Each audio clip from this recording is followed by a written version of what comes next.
Crazy on this first dirt jump here. Front flip, double bar spin. Come Holy on! cow, this kid, man, he's always stepping it up. This is so huge too. Perfect. Come on, Diego, hold it together.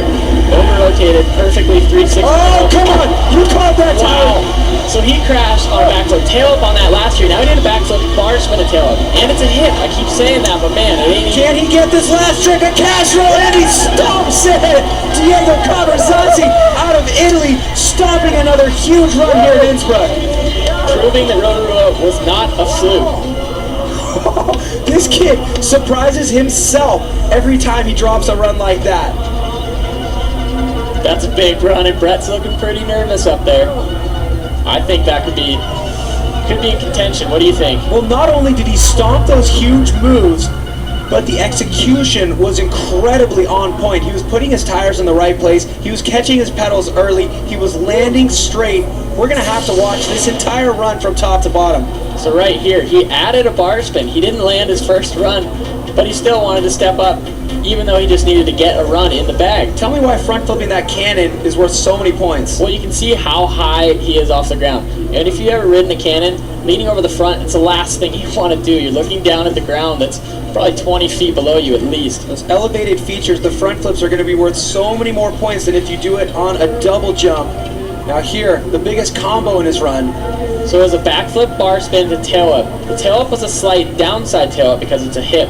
And he crashed on that last year without even doing a bar spin before it. So he's stepping it up, slipped a pedal, he was able to recover, foot barely touching the ground. So hopefully they won't dock him too hard for that. But think about it, if your run is progressive enough, we saw Brett Reeder slip a pedal, but he's still sitting in first place. Exactly. If the progression's up there, the judges don't dock you as hard for the little mistakes. But the style on that cash roll, there's so many different ways to do that cash roll, which is basically a front cork 720. Diego makes it look so good. Now, Diego Caverzasi, we're going to find out how he's absorbing this run. How's he feeling, Michaela Gatto? Thanks, Cam. Yeah, so you were just saying to me, that was an absolutely stomped run. But you were saying you wanted to throw in a table into that last cash roll? Are you crazy? Yeah, actually, I kind of mixed it the first and the second round I wanted to do because I got a crash. And then during the last cash roll, I was a little bit hoping because I wanted to do a table. But when I see the landing, I was like, oh, maybe not another crash. Man, so these guys are doing decisions on the fly, in the air, as they're flying around, just making last-minute changes to your tricks. That's insane. Congratulations on stomping that run. Yo.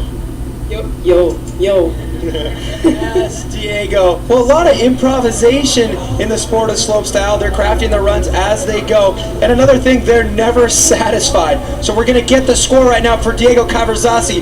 What will it be? All the way into second place, 84 for Diego Caverzasi. Wow, what a performance. So